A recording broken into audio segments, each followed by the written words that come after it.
Assalamualaikum warahmatullahi wabarakatuh. Salam sejahtera bagi kita semua. Salam Om Swastiastu, Namo Buddhaya, salam kebajikan. Dewan juri yang kami hormati, perkenalkan kami tim pro dari Mandua Kota Kediri. Langkah pasti menuju prestasi. Dengan saya Sadewa Ersa Pamungkas sebagai pembicara pertama dan rekan saya Nazira Aulia sebagai pembicara kedua dan Hurunin Kamila sebagai pembicara ketiga. Mosi yang kita bahas pada perdebatan kali ini adalah perkembangan teknologi menurunkan budaya literasi peserta didik. Dewan juri yang kami hormati, izinkan saya untuk memaparkan definisi mengenai budaya literasi dan juga perkembangan teknologi. Perkembangan teknologi merupakan hal yang tidak bisa kita hindari. Perkembangan teknologi terus terjadi dan produk teknologi semakin cepat berganti. Kemudahan untuk mengakses berbagai macam produk teknologi seakan-akan menegaskan bahwa ungkapan dunia dalam genggaman nyata adanya. Perkembangan teknologi juga memengaruhi kualitas budaya literasi pada diri peserta didik Dewan juri yang kami hormati.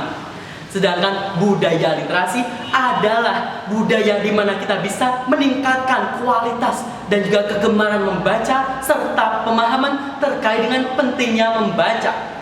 Budaya literasi tidak selalu dikaitkan dengan membawa buku saja. Dewan juri yang kami hormati, kedua hal ini merupakan hal yang saling berkaitan. Makin berkembangnya teknologi, minat baca atau literasi peserta didik disinyalir juga makin menurun. Tentu saja hal ini menjadi polemik atau permasalahan yang perlu penyelesaian secara matang dan juga kepala dingin. Dengan demikian, kami sebagai tim pro menyatakan dengan tegas untuk setuju pada mosi kali ini. Adapun batasan yang kami tawarkan adalah peserta didik yang telah menginjak usia remaja. Memasuki bagian argumentasi kami, yang pertama adalah kecepatan untuk memperoleh informasi dari beragam teknologi yang belum tentu informasi tersebut disaring sehingga berdampak pada kualitas budaya literasi peserta didik. Dan yang kedua, beberapa peserta didik disinyalir hanya mendownload serta men-screenshot materi saja tanpa mau membacanya secara lebih dalam dan juga lebih lanjut. Dan yang ketiga, banyak pihak mengunggah kembali berita atau informasi dengan cover yang viral.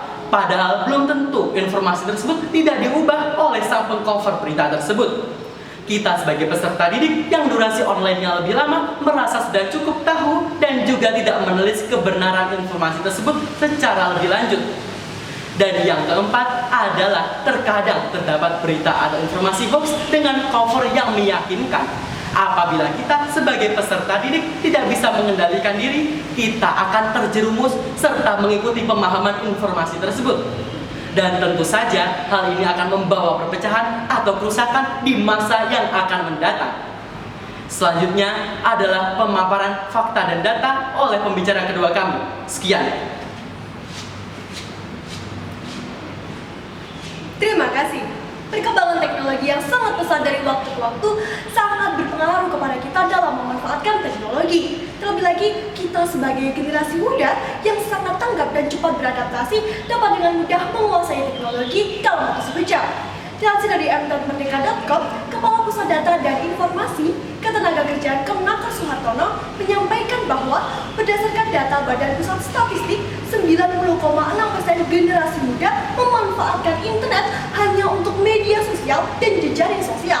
Angka tersebut sangat berbanding terbalik dengan angka generasi muda yang memanfaatkan internet untuk mendapatkan informasi atau berita yang hanya mencapai 78,89%. Apa hubungan antara menurunnya budaya literasi dengan data tersebut?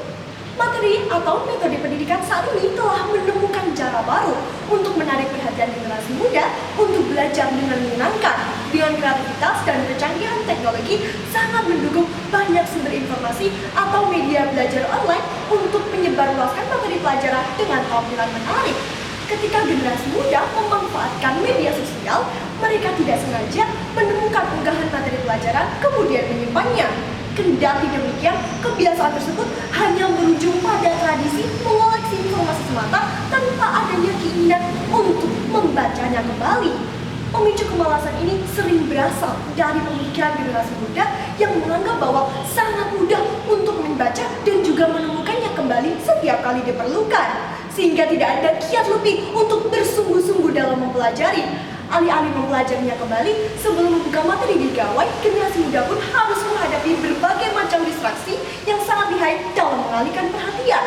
Tak hanya itu, dewasa ini banyak sekali akun maupun sumber bukan resmi yang ikut menyebarluaskan berita di media sosial, terutama berita yang sedang hangat dibicarakan. Generasi muda dapat dengan mudah mendapatkan informasi tersebut hanya dengan berselancar di media sosial. Sayangnya, banyak sekali oknum yang tidak bertanggung jawab kencang menyebarluaskan berita dengan mengubah isi kebenarannya. Bahkan yang lebih mengerikan, yaitu munculnya berita hoax ke permukaan yang sangat mengancam persatuan bangsa. Seperti dilansir dari Kompas.com, Direktur Informasi dan Komunikasi Badan Intelijen Negara Wawan Purwanto menyampaikan bahwa berdasarkan penelitian, informasi hoax telah mencakup 60% konten media sosial di Indonesia. Perhiaskan sambung maupun cara penyampaian yang menarik, mereka berhasil membuat unggahan mereka terlihat sangat meyakinkan. Alhasil, generasi muda yang notabene memiliki emosi yang labil dan sedikit akan pengalaman adalah target yang paling mudah terjerumus. Hal ini sering terjadi karena mereka menghabiskan durasi yang cukup panjang dalam memanfaatkan media sosial. Seperti dilansir dari suara.com, Dr. Rumah Sakit Cipto Mangunkusumo Kristiana Sistem menyampaikan bahwa 59% dari 2.933 remaja di seluruh Indonesia mengakui bahwa mereka telah mengalami peningkatan durasi online dengan rata-rata 11,6 jam dalam sehari. Dengan durasi yang tidak sebenar ini, mereka merasa sudah yakin akan kebenaran suatu berita hanya dari video-video yang mereka lihat di media sosial. Sulit dimengerti apakah generasi muda tidak mengetahui atau tidak mengindahkan ancaman yang sedang mengintai mereka. Pasalnya, mereka telah menjatuhkan diri sendiri ke dalam jeratan hukum.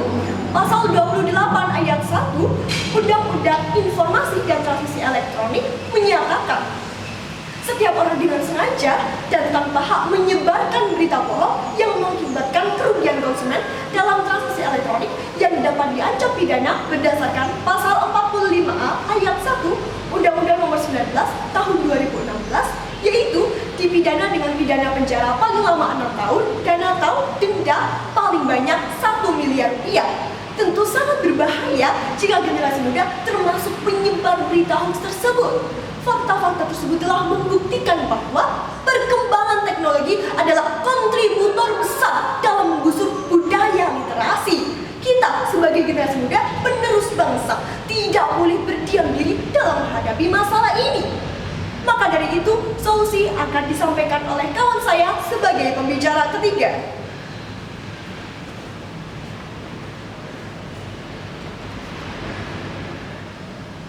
Terima kasih kepada pembicara 1 dan pembicara 2. Berikutnya saya selaku pembicara 3 yang akan menyampaikan kesimpulan serta solusi berdasarkan mosi kali ini.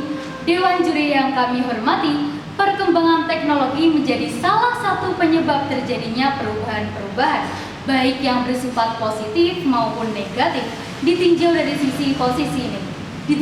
sisi negatif atau kekurangan, perkembangan teknologi dapat menyebabkan menurunnya tingkat literasi atau budaya literasi pada peserta didik, khususnya yang telah menginjak usia remaja.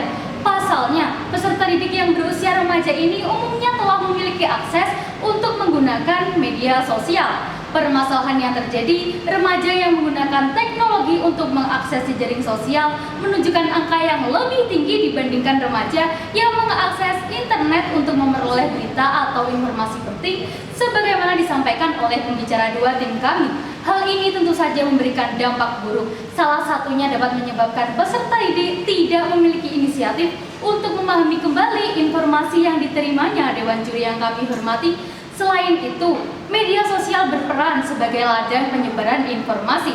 Sayang sekali, banyaknya akun-akun dan oknum-oknum yang tidak bertanggung jawab menyebabkan peserta didik berusia remaja gampang sekali termakan berita hoax atau berita yang tidak benar, bahkan turut serta menyebarkannya. Berita yang tidak benar tersebut tentu saja merugikan berbagai pihak, bahkan dapat mengancam persatuan dan menyebabkan perpecahan sebagaimana disampaikan oleh pembicara 1. Oleh karena itu, Dewan Juri yang kami hormati, kami menawarkan beberapa solusi terkait pembahasan mosi kali ini. Yang pertama, lembaga berwenang dapat mengedukasi peserta didik mengenai pentingnya berliterasi di era digital dan juga menyediakan fasilitas untuk kepentingan tersebut.